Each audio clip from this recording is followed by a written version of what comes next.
दोस्तों मंसूर खान मुराद ऐं जेको राज़नि वारनि जे विच में फ़ैसिलो कराइण जो वाइदो त कयूं वेठो आहे।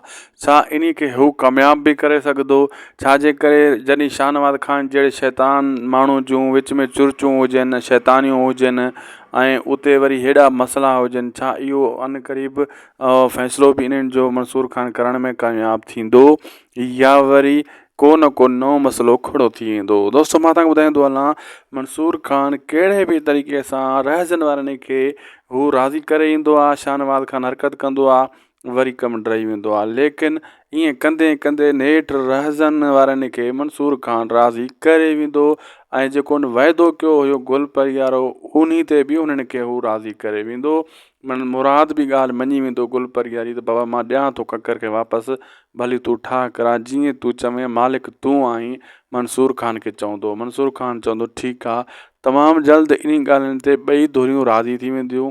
जॾहिं हू फ़ैसिलो कराईंदो, गुल परी जो संग वठाए ॾींदो मुराद वारनि खां जेको आहे वापसि राज़नि वारनि खे मंसूर खान, त ख़ुशी ख़ुशी राज़नि वारा ऐं ककर वारा गॾिजी करे मुराद खे भाकुर पाईंदा ऐं मंसूर खान जे साम्हूं पाईंदा ऐं इहो ख़ैरु कंदा।